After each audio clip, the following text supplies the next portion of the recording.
Basbasan po ang bawat isa na nagkaloob at basbasan po ang handog na ito upang ito'y maging labis, lubos na kagamit-gamit sa mga gawain aming gagampanan sa magitan ng handog na ito.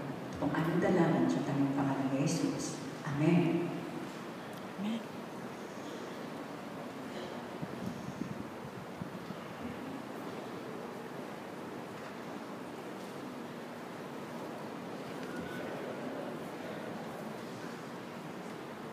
Tayo lahat ay tumindig sa pagbasa ng Banal na Kasulatan.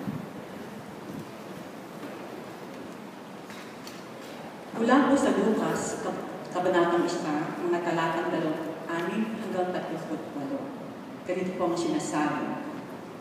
Nang ika-6 na buwan ng pagdadalang tao ni Isabel, ang anghel na si Gabriel ay sinugo ng Diyos sa Nazaret, na isang lungsod sa Galilea, upang kausapin ang isang dalaga na ang pangalay Maria.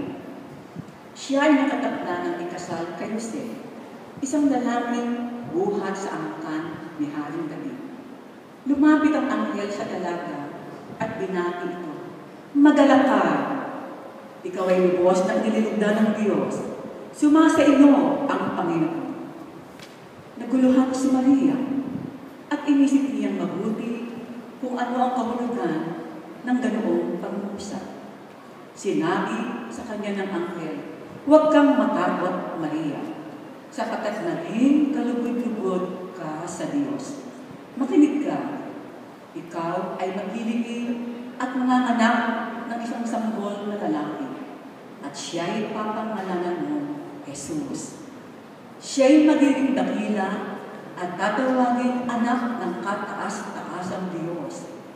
Ibibigay sa kanya ng Panginoong Diyos ang trono ng kanyang amang si David upang maghari sa angkan ni Jacob magpakailanman.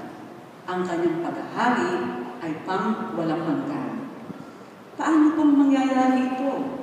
Gayong ako'y isang birhen, tanong ni Maria. Sumagot ang anghel, "Sa iyo ang Espiritu Santo at mapapasailalim ka sa kapangyarihan ng kataas-taasang Diyos. Dahil dito, ang isisilang mo'y banal at tatawaging anak ng Diyos. Hindi ba't alam ng lahat na ang kamag-anak ng si Elizabeth ay bago? Gayon may naglihis siya at ngayon ika-6 na buwan na ng kanyang pagdadalang tao, kahit na siya'y matanda na, sapagkat walang anumang bagay na hindi kayang gawin ng Diyos." Sumagot si Maria, "Ako'y alipin ng Panginoon. Mangyari na ba sa akin ang iyong sinabi?" Pagkatapos, umalis na ang anghel. Amen.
May 2,000 taon na rin ang nakaraan. Nang minsan isang gabi, nagliwanag ang kalangitan sa masigabong awitan ng mga anghel. Gloria in excelsis Deo, et in terra pax Dominicis.